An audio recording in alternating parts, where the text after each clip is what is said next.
Welcome to the Junction.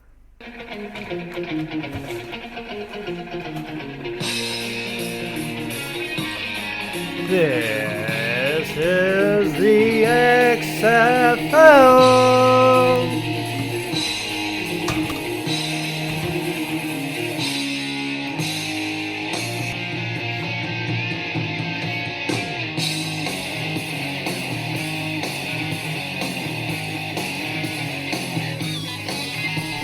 This is the SEC Junction XFL podcast. Are you ready for some football?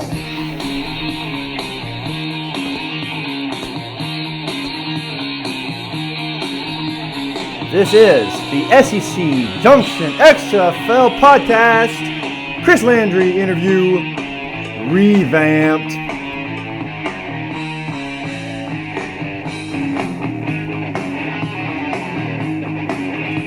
Well, we are back here again with the SEC Junction XFL.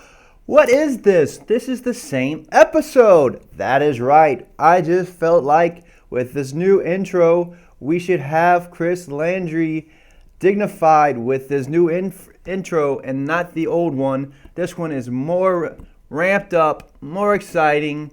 Let's get it going. This is a podcast.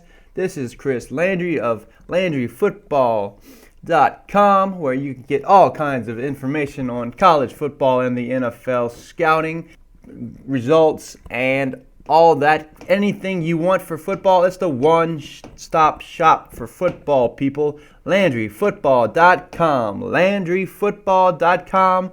I am the host of the SEC Junction XFL podcast, the Swamp Dane, the Dane Man. I had a little call, sit down, whatever you want to call it, interview, talk, discussion with Mr. Landry himself, the great experienced scout of the NFL. This man ran draft boards, people. He goes to the Senior Bowl all the time. He is known in the scouting community for sure. I don't give a darn if you know him or not.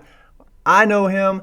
You're going to know him after you learn about this, XFL fans. This is Chris Landry. Go to his website, like, review, share this podcast. This is a good podcast right here, not because of me, but because of this guy here, Chris Landry, my guest. This interview, enjoy it. I'm going to play it, and that will be it, and I appreciate it.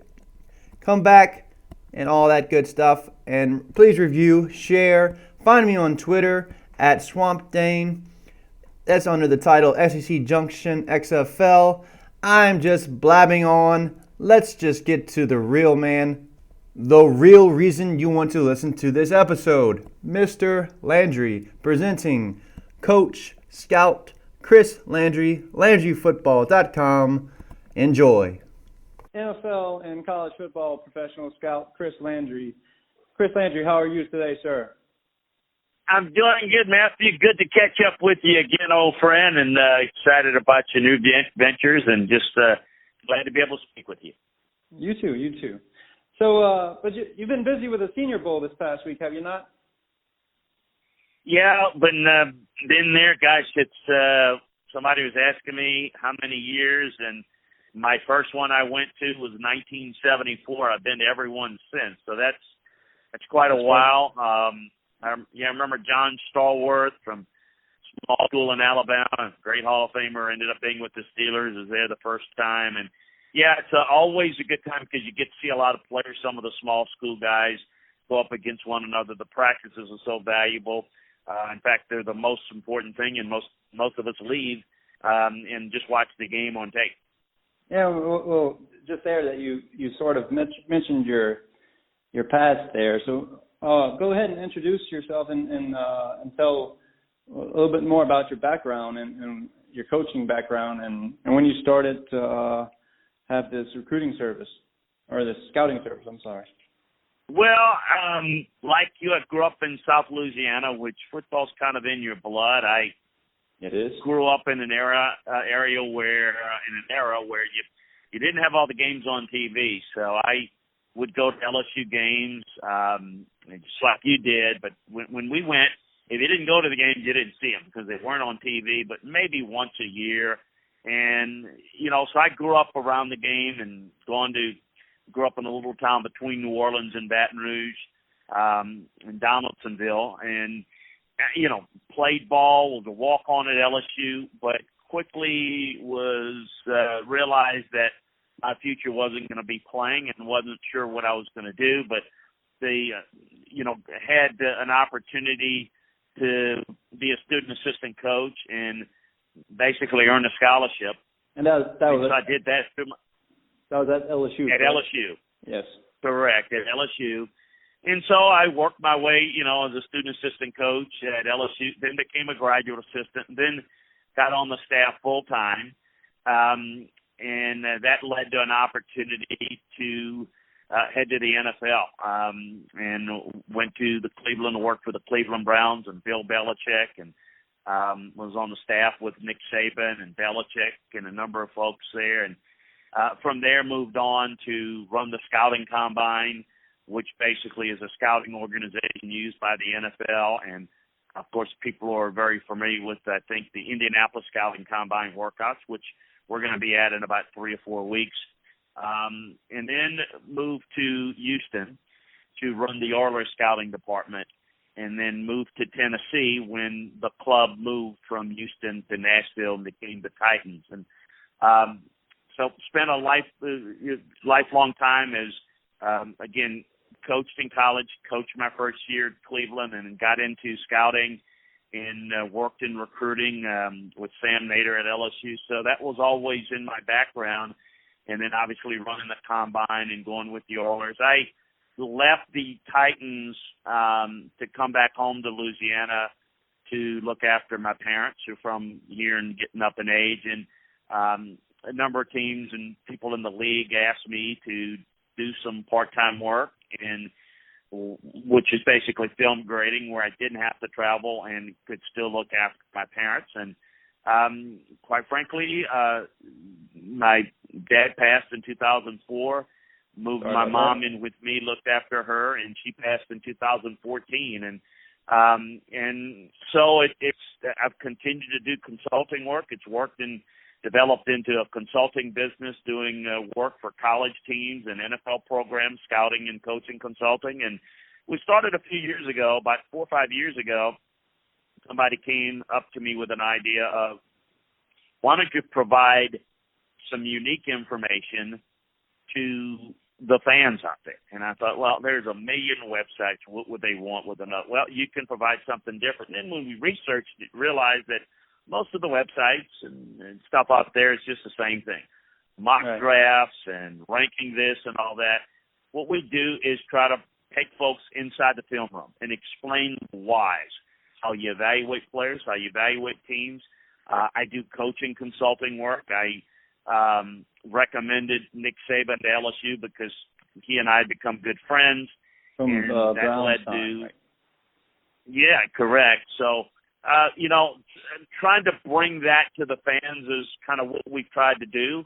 And so that kind of brings me full circle. Had some health issues myself, so I thought about going back on the road and working just for a team and running a scouting department. But then, it's just worked out best for me to be able to stay here in South Louisiana, in Baton Rouge, work out of my home, and I don't travel as much anymore, and modern technology allows me to do a lot of the work on film.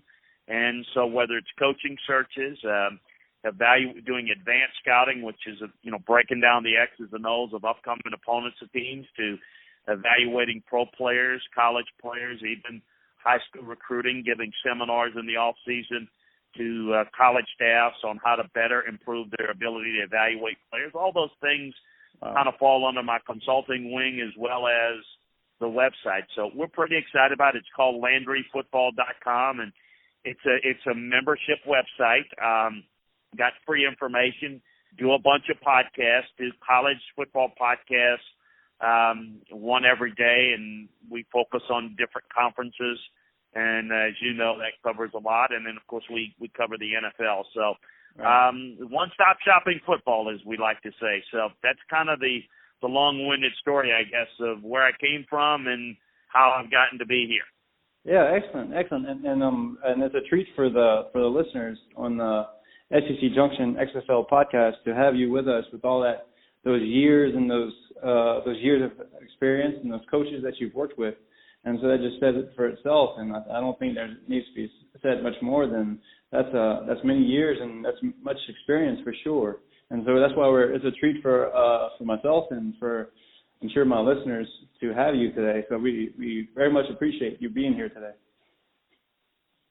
Well, it's my pleasure to be here. I always love talking football, and there's a lot of great football fans, and they're very sophisticated, as you well know. They want to learn more, and, you know, anybody can just say, well, I think this team's going to win, that team's going to win, whatever, but maybe explain why. That's what we try to do and get into detail, that maybe hopefully folks can enjoy it and find it fun, entertaining, and if they learn something that maybe they didn't before listening, then, you know, my job is done. Right, and I think if they eat, sleep, breathe football, I think they really have a value. I think you do give a value to that. So I do recommend all the listeners to check you out at LandryFootball.com and all the services you provide there. But here we are with we are here, and it's only next weekend is the Super Bowl in the NFL, and then the XFL will be starting their games the weekend after, the 8th of February and the 9th of February.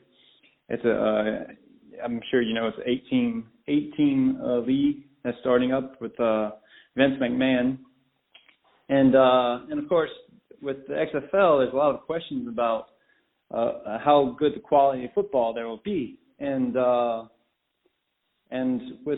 it's great having you once again, and I reiterate and say that again, that it's good to have your thoughts on these players coming to the XFL, and you know, this is the SEC Junction XFL podcast, so that's where we're going to match the SEC fans with the XFL. And so let's start there. Let's have a little discussion about the players from the SEC and the XFL. Have you had a chance to look at the rosters a little bit, or at least the SEC players, or have you heard a few players maybe once that have signed with the XFL? Yeah, you know, the thing that's great about the league, more than anything, and it's I'm sure fans will pick a team that they'll root for and all that, but right, you know as well as I do, without much of a history, you know, I don't know, it may take a while for that to take root, but what's great about it is watching players and seeing players get an opportunity to develop their skills, because you can't really develop in the NFL. I mean, it's tough to make a team. You don't have a lot of time now with OTAs being limited in pads. That's so true. It's a great opportunity for players with an opportunity. So a guy like a Cameron Artis-Payne, who's, I know, with the Dallas team, former Auburn running back, right, really good. Antonio Callaway, outstanding receiver from Florida. Those guys are NFL caliber players that just hadn't quite developed yet. Sammy Coates, another Auburn guy that's, I think, with the Houston team. You have a number of guys like that I think can be really good players that just need time, development. They need reps. And so, folks like that, I think, can benefit greatly from the opportunity. Aaron Murray's going to get a chance as well. Just a lot of guys like that. And there are other guys, I mean, not just in the SEC, but in other parts of the country that I think, because they've been in the league, the NFL, they have not had a lot of reps. This is a chance for them to kind of earn it. And I'm telling you how it's going to work in the league. Everybody's going to have somebody in their pro personnel department study all the tapes. And you better believe there's going to be quite a few of these guys that are going to be invited to camp, NFL camps, based upon how they perform on film in the XFL this year. Yeah, sure. With Sammy Coates, by the way, I think he's really going to light the league up in the XFL. I think he's going to offer XFL fans a lot to see. And Aaron Murray, out from the LSU side of it, we saw him play at Georgia, and he had a great SEC career at Georgia. And I know that he's going to provide at least a smart quarterback play for the Tampa Vipers, if not more than that. And but yes, where were we there? So let's go ahead and get into some of the grades. If you could remember, is there any particular player? Like, could you remember what your scouting report was when Aaron Murray, when he entered the NFL draft? Yeah, I thought Aaron would be a quality backup in the NFL. I thought he was smart. I thought he was accurate, short to medium. I thought he had limitations on being a starter in the NFL. Right. But I thought he had ability to be a backup. He just didn't get a whole lot. Look, you don't get a lot of opportunity. You've got to really shine early. As I said, it's tougher and tougher. And if they cut back preseason games, it's going to be even tougher for these bottom of the roster type guys to make it. But I think Aaron is a great spot for him. Perfect guy that loves the game, wants to continue to develop. I think he can be a good decision maker. He's interesting. I think the kid, and I know he's not an SEC guy, but Connor Cook out of Michigan State's another guy that most people had pretty good grades on. I know I had like a 4th-round grade on Aaron Murray. I had a 2nd-round grade on Connor Cook, and he just sat behind a number of guys in Oakland with the Raiders. And, guys like that I think will have a chance now to kind of show, look, with the maturity, with more experience, let's see what they can do. Another guy that's not an SEC guy, but he gets a lot of media attention from the XFL is Landry Jones. He's reunited with Bob Stoops. Can you remember what the grade was for him? I did. I remember it like yesterday. It was a high 3rd-round grade. I thought he would be someone could be developed as a backup. That's what he was in Pittsburgh. And quite frankly, it's an opportunity for him to, kind of get some reps that he was not getting outside of preseason. And, I know in breaking down the tape of him in preseason, because he played very little in the regular season. I did play some. I think the guy's got a really good chance. And you're going to see that attachment with the coaches that are going to be involved in bringing some guys that they're familiar with. And Bob's a perfect example. I found out recently that the XFL is doing something I think is really good. And, they got 8 teams that you mentioned. Right. The old World League, when the World League consisted of teams in the United States, there was something called Team Dallas, which was a team that didn't play, but it was a team of practice squad guys. Well, they're going to have the same thing now. And the guy that's going to be the head coach is Bart Andrus, who was on our staff when we were together with the Houston Oilers and Tennessee Titans, really good friend of Jeff Fisher. So I'm excited for Bart, and it's a great opportunity there because essentially what it's going to be, it's going to be a practice squad team that's going to practice every week, and it's going to be a pool of players that the 8 teams can pull from if they have an injury at certain positions. So makes a lot of sense. They're using a little bit of that World League model that I think can only bring about good things and good opportunities. Right, agreed. And I was thinking, kind of tying all of it together, actually, because you mentioned both how how the NFL doesn't have a secondary league so they can help develop the players, and then you're talking about this Team 9, as it's going to be called in XFL. I believe I'm correct when I say that. It's going to be called Team 9, and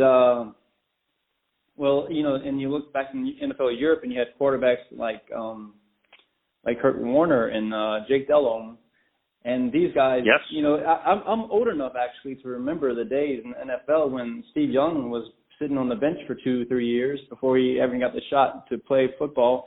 So even great quarterbacks like Steve Young needed time to develop and understand the professional game. So I guess this is part of the argument, right? Is that these guys like Aaron Murray and Jordan Ta'amu and St. Louis, well, Ole Miss, but St. Louis and XFL and Landry Jones, I guess they have time. I mean, there's a chance for them to develop and kind of show a new, reignite their careers a bit, maybe. There's no question about it. I mean, to take a guy like Landry that kind of bypassed a little bit, some other guys kind of passed over him on the depth chart in Pittsburgh, and Ben Roethlisberger went down with an injury this year, and so he's kind of got passed over, and so where does he go? There were some people that were interested. Does he sit there? look, is he going to take, if he has a really good year, and become a star in the NFL? No. But what he can do is get a chance to compete, come in, play, and be a quality backup, which if you can make it as a quality backup in the NFL, that's a great career where you can make a lot of money. So It's an opportunity. It's just an opportunity to play. It's a sport, particularly at the quarterback position. It's a developmental position.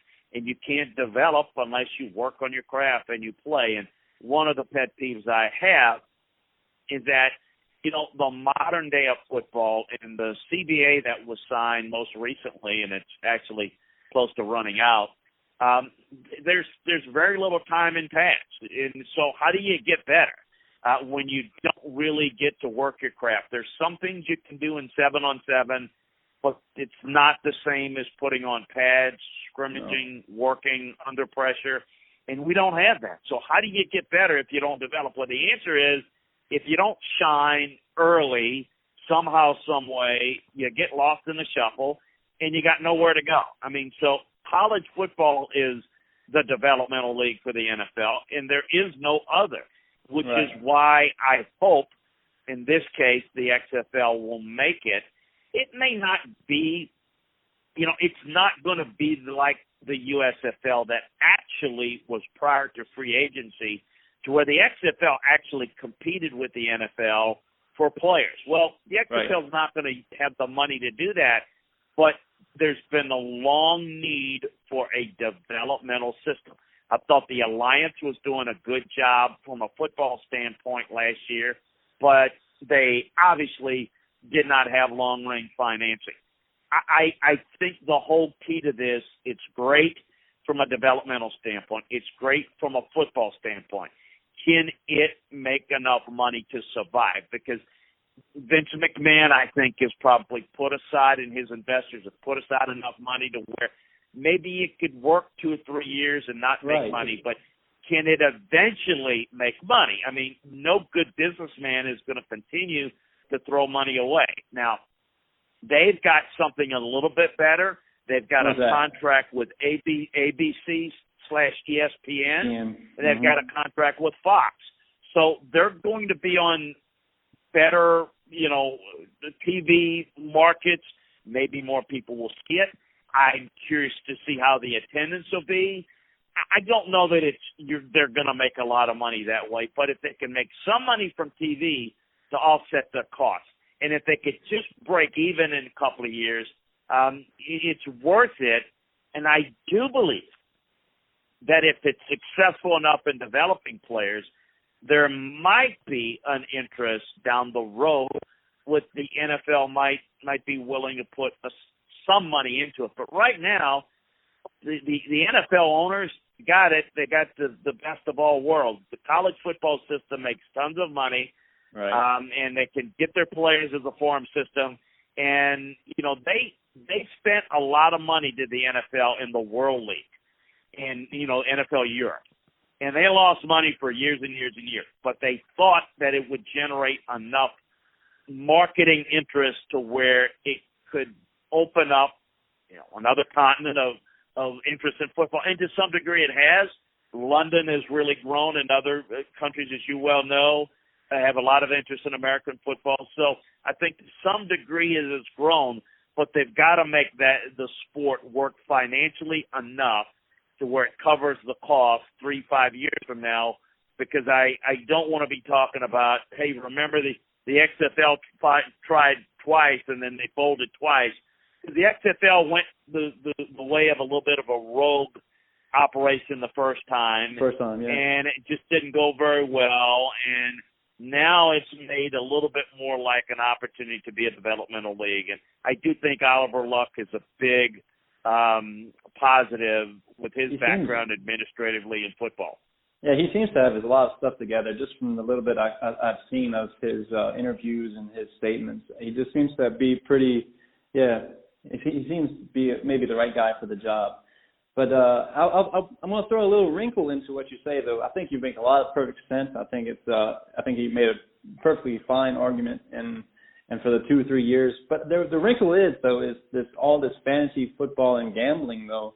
That's an angle right. where the XFL could make some money and maybe even prosper a bit. But we'll see. We'll have to see about all this. It's all exciting. Well, that's a great point.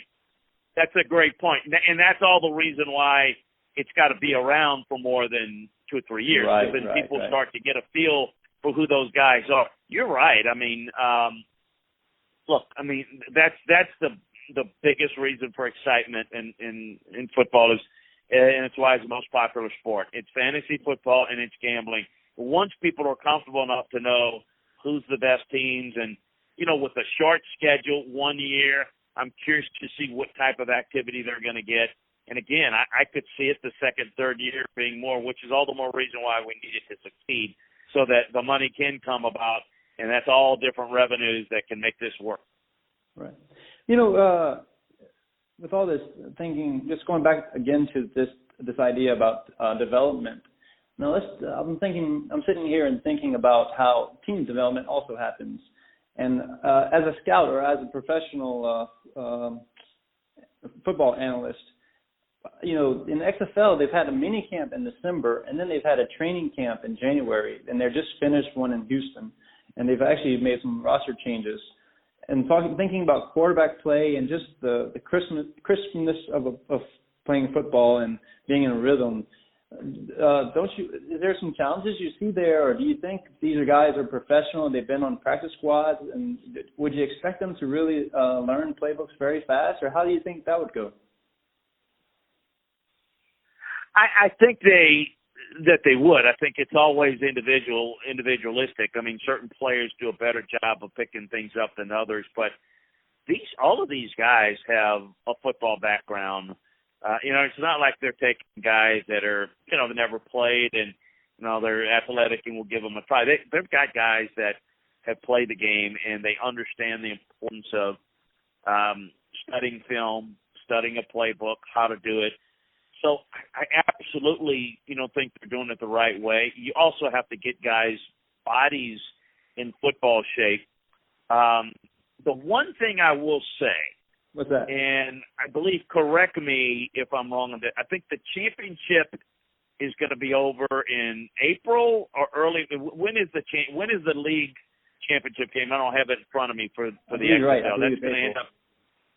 Okay, so that'll give May, June. That'll give enough time. And it's only, it's a pretty short schedule. Right. The one thing about spring leagues that concern me, okay, from a developmental standpoint, is that players that go through a schedule of a football season, it's not a year-round sport. So if you're playing football in the spring, you need to have at least a couple of months off. So let's just say there's a linebacker. Yeah, you say you have a linebacker that plays well, plays 8 games, plays in the playoffs in the XFL. He's good enough to make a roster, and he ends up being a good player, and he ends up playing for an NFL team, and he plays 16-game schedule. That's by the end of November, that guy's body is not capable. So, but here's the other thing is you have these guys that many of them, it's unlikely many of those guys will fit in that category where they're going to come and be heavy contributors. Maybe they'll play on special teams. So, what would likely happen is if you see that a guy progresses and he's good enough, you'll add him to your roster. He may play for you. And then obviously the next year he's not going to play in the XFL. He's going to be in your off-season program.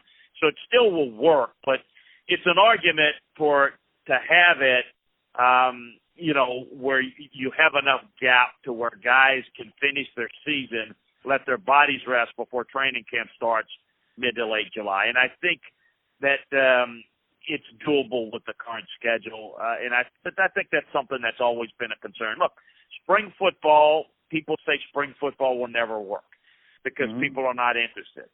It's a fall sport. Well, it is, but I'm sure you would agree that if the XFL were playing in the fall, it would be a mere afterthought beyond college football, the NFL. It's at least people that are football junkies, as you said, that will get into the fantasy, it's something to watch. If maybe they're interested in basketball, maybe they're not. Maybe they're interested in baseball, maybe they're not. Hockey, whatever. But the football folks may watch it a little bit. But we've never seen long-term sustained success, even with the USFL, with fan interest. So I think this has to be successful from enough of a financial standpoint to where it's a good developmental system. Because if it's a good developmental system and it doesn't cost the NFL owners, then they're going to do everything they can to make sure that it works. And if there's just enough interest, it doesn't have to compete with NFL level or college football level interest, but can it be enough of an interest to where the ratings can be decent, television ratings, and maybe they get just enough people go to the games or enough people, as you say, are involved in fantasy or gambling to where it makes it not a moneymaker, but enough to cover expenses.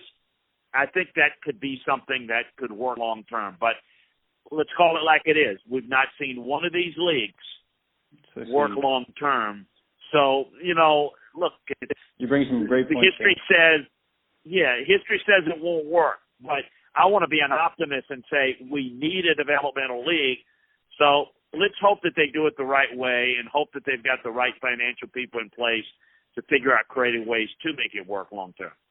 Well, they certainly have NFL personnel involved, right? You mentioned Oliver Luck, although I don't think he actually ever worked with the NFL, but he worked in college football. He was a sports administrator at a university.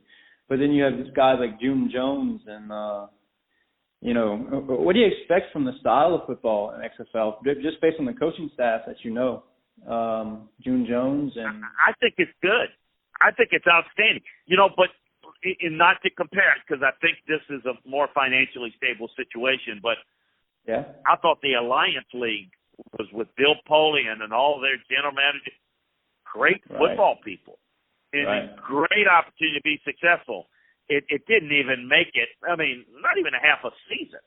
Well, this won't happen with the XFL because they got much better financial support. I like the fact they've got players with NFL background. Oliver Luck is a Rhodes Scholar. He was an athletic director at West Virginia. He was a guy that played in the NFL with the Houston Oilers. He understands the game. Obviously, he's Andrew Luck's dad. He's got a lot of background in the game, but really good administrative skills. And then the people that are running the personnel departments, a lot of NFL people with NFL background. So how the scout players, evaluate guys they're going to use. The NFL personnel is going to help the XFL because they're going to want to send guys to them. Look, we don't have a spot for him here, but we think this guy can play. He needs more reps. Boom. So that part's going to be easy. The coaching's going to be good. It's an opportunity to get certain guys that still have a lot of things to offer as a coach without having to be a 12-month-a-year type of coach, like a guy like Bob Stoops that doesn't want to recruit and doesn't want to coach in college. That's a 4-month job for him because the scouting part and everything is being handled with the league, and he can coach and impart some of his wisdom. And it's an opportunity for coaches to develop, scouts, trainers, equipment people, officials. It's a great training ground. So I'm going to emphasize it again for about the 100th time on this podcast that I just think from a training standpoint and the football standpoint, it's going to be good. And they're going to be players that people are going to recognize. They're going to be, Sammy Coates, Eli Rogers, I remember him, Will Sutton, people that those names are going to resonate. Now, the one thing that it takes time to do is, people are not going to sit there and be invested into the Tampa team as they are the Buccaneers, just because they haven't been around that long. But welcome to, the modern world. But they might be interested in at least watching some players, and it's, something they can do particularly in what I call the early spring, where some parts of the country it's too cold to get out and play golf or whatever. They may prefer watching an XFL game over watching a college basketball game or an NBA game, and I think there's enough of those people out there. Right, and well, the Buccaneers, they're in a tough division with the Saints, so maybe the Vipers could win a few and maybe get some attention that way. Yeah. But you mentioned Bob Stoops, and I was actually thinking, as you were speaking about the NFL connection, coaching staff, and from the NFL side, I was thinking Bob Stoops, and I was being remiss. I was thinking if I didn't ask you about him, and that is taking college football, and this is what the XFL is. It's kind of the go-between the NFL and college, and so you also have a lot of a college flavor of Bob Stoops, and of course the SEC. SEC players especially, and then but what is your Bob Stoops? Of course he's a very accomplished coach, but how is he? What could you say about his aptitude as a professional coach? Are we going to learn about him more watching him coaching professional football players, or do you expect him to be, the Bob Stoops that we know from college, or any thoughts about that? Well, yeah. Look, I mean, I think this. I think that Bob, when he stepped away from Oklahoma, he's young. Right. His dad died pretty young. His dad was a high school coach, and I think Bob kind of felt like, he made a lot of money, so I think he felt like he just wanted to step aside and spend more time with his family, and that's great, and they spend time and travel and do all that. And I think some of that, looking for something to do, maybe trying to, find something that competitive juices.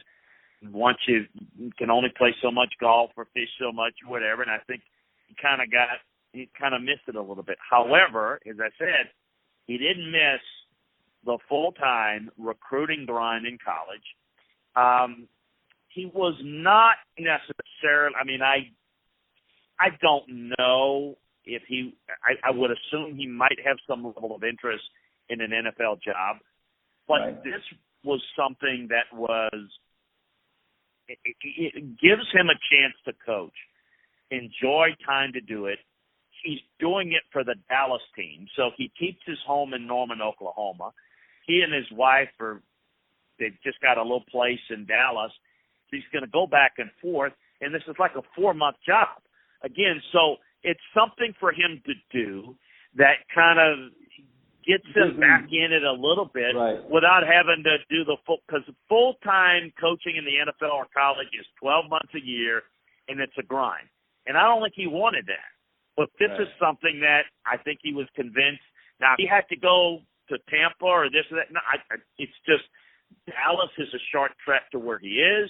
And it allows him to, his kids are starting to grow a little bit and get out of the house. So it's something that he can still do, be retired most of the year, but still coach. And I don't know if this is going to satisfy the itch or make him want to scratch a larger itch, like maybe getting back in college or coaching in the NFL. Only time's going to tell. But I do think it gives a little bit of a different perspective, and I think less pressure on him than before, because you can't go and have a 7-5 or an 8-4 season at Oklahoma, or have 2 subpar seasons in the NFL. But I don't know that we're going to see a mass exodus of coaches being fired if they have a poor record in the XFL. And so I think that you can do that with minimal pressure. If that makes it. Yeah, correct. Stoops, he carries a lot of weight just by his name, and it would be hard to imagine the XFL would say, "Sorry, you're no good." That's as you say, that's pretty hard to imagine. And gives him some football food in the palate, so he could not stay hungry all the time, and he has something to do. But let me go ahead and ask you about the players that he sees on the field. It's a lot of them have played in the NFL and have been on the practice squads. So what do you think is his impressions? This is just asking a scout to talk about the general talent. About, is it like the scale of? Are we seeing basically NFL scale down, where the player pool is essentially the same? So the football and the positions would be the same, or if you were building the roster, would you actually have to take a different approach from what you know from that level of practice squad NFL players? Is there a certain kind of advantage? I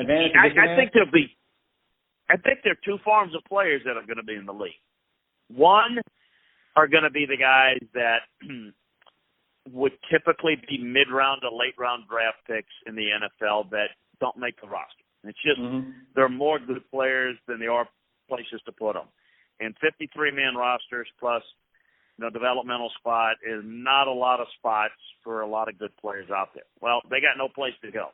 Now they do. So it takes those players that gives them an opportunity. But it also gives some players, some of them that are high picks, maybe some of them who've had success in the league, but due to opportunity, scheme change, injuries, you got a chance to reinvent yourself. We talked about an Antonio Callaway or a KD Cannon receivers, a Sammy Kosa we just talked about, a Lance Dunbar, a Coney Ely. I mean, there's a guy who's playing with Houston. This is a guy that was a starting defensive end.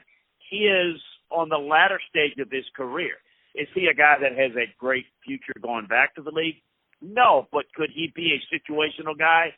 Perhaps. A Josh Johnson who came out of college with some natural ability but never had enough reps, as we talked about at quarterback. He could maybe do that. Cardell Jones. Look, this is a guy that came in as the third-string quarterback for Ohio State that got in and led them to a national championship and was somebody that people thought could be a high first-round talent at quarterback, hadn't had a lot of reps, didn't play a lot of college ball. There again, how are you going to develop? There you go. You get your opportunity. So I think guys that maybe are have had their chance but maybe kind of just been on the outside looking in and need to refine their skills, or it's somebody that's maybe past their prime, no longer make it, but still think they can play, want to play a little more and maybe get another bite at the NFL apple, you get those type of guys. But you just mentioned it. A lot of guys came from the World League. Adam Vinatieri was another guy. I mean, so you can go down the line for, to find a number of different types of guys, but it's going to come from the same pool. Everybody comes from the college pool to begin with, and it's just about what opportunities they have in an NFL roster, and the opportunities are less and are limited than before because you don't have as much opportunity to impress NFL people because you don't have as many days in pads. So you might be a really good player, and you might not, just by numbers, don't get the chance. Well, then you go into this XFL, and you start to light it up. All of a sudden, they got film on you, and they know that the quality is good. This is not like, okay, these are maybe the guys that we're going to see that are as good as lining up the starting lineups in the NFL and in the Super Bowl. Of course not. Of course but not. It's going to be guys that are what I would call mid to bottom level NFL roster players, and or guys that maybe are a little bit better and just haven't had a lot of experience. That's a better quality overall than most of college football. Not the highly graded, draftable, high drafted caliber guys, but I think it's going to match up very well with some of the best players in college football. Yeah, just look at the names. We mentioned some of the names. Those guys were all conference players at the SEC level, all American type players. That's really good. And again, circumstances, opportunities just hadn't worked out for him yet in the NFL. If I were to ask you, if I would take the role of a GM, wouldn't there be an influx of talent related to a position? Maybe like the wide receiver. Maybe the wide receiver talent is actually very, very good. It's just there's only so many spots on the NFL. Maybe in contrast to cornerbacks. Cornerbacks. That's maybe I personally think it's one of the hardest positions to play because you're following a professional athlete at his hip, and you don't know where he's going, but he knows where he's going. So that's terribly difficult. So would you suspect that, you have Sammy Coates, you have Antonio Callaway, these are two guys that you named, and they're NFL quality wide receivers that just had one break go not their way or what have you. So is there positions you think that maybe or have more of an advantage or more of an influx for these coaches like Bob Stoops and June Jones to evaluate and say, maybe I like to do this, but we're going to do this because the player pool that we have in XFL fits this better? There's no question you're going to have more skill position guys, what we call skill position guys, wide receivers, running backs. I do think defensive back, there are just more of them. There are more numbers. There are less big guys. There are less guys that are, 6'4", 315 pounds that can move their feet. If you've got any type of a chance, you're going to be on an NFL roster. If you're a big guy or if you've got any ability at defensive tackle, there's just not enough of those guys. So the quality of players in the XFL, in any developmental league, is going to be better at the skill positions because there are just more of them. And as you mentioned, just not enough spots. I mean, guys, like some of the guys we mentioned probably should be on NFL rosters. But the other thing that gets into it, the NFL rosters with the salary caps, you may go, if you've got another version of Sammy Coates, that's a rookie, that's a cheaper guy. But that means there are going to be a lot of those. You're not going to see as many. Now, I will say this. The offensive and defensive linemen that do anything in the NFL, in the XFL, they're going to be picked up first. Because that's what they're looking for. That's the toughest thing to find. It's going to be tougher for the wide receivers and running backs to go back because it's like supply and demand. Football's like supply and demand. You've got more of those guys, and there are a lot of guys to choose from, but you also have a lot of guys in the NFL too.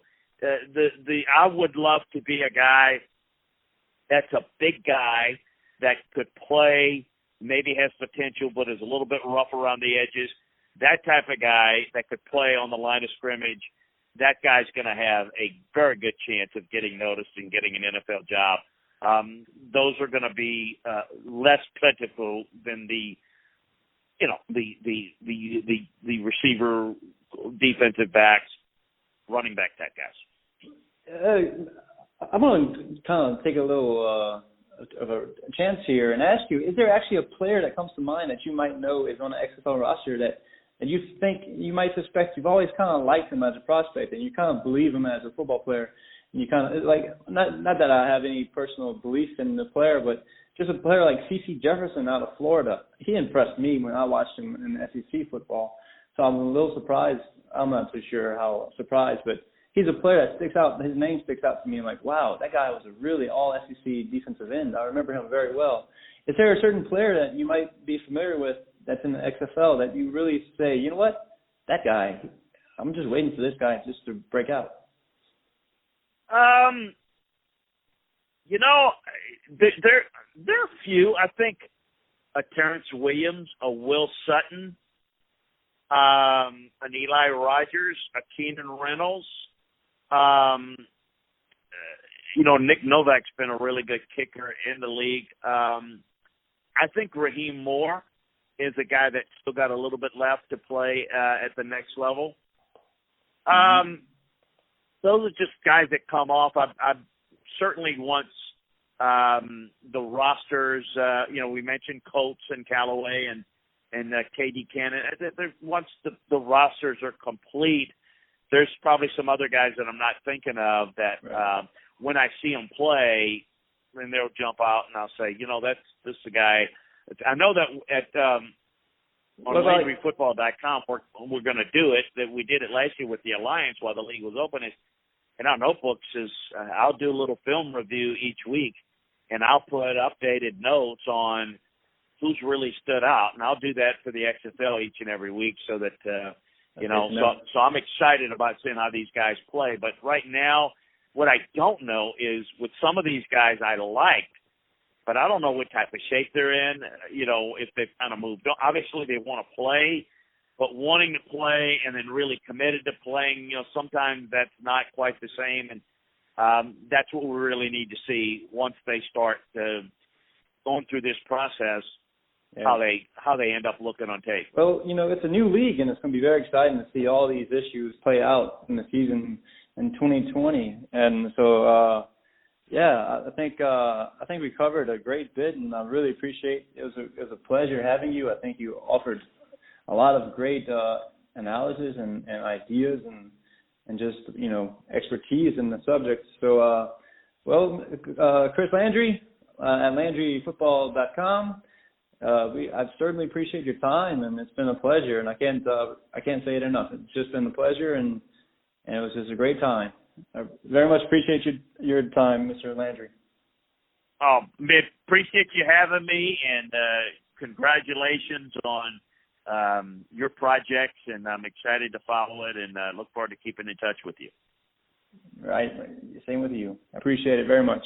And go Tigers, huh? You bet. Well, that was the Chris Landry interview, and I really have some hopes for this podcast, so I hope you enjoyed it, and I know I did, and hopefully I could provide more of that kind of substance for you about the XFL and something new about it all, and hopefully it just really want to thank Chris Landry again. If you think that was a worthy interview and podcast, please review and subscribe and rate this podcast. I would love to have you comment and rate it, and so please do share, and we'll try to do this again one time. Thank you, and I'll talk to you all later, and thanks for listening. This is the Swamp Dane. So take a crack back and drop me a line. We'll talk again.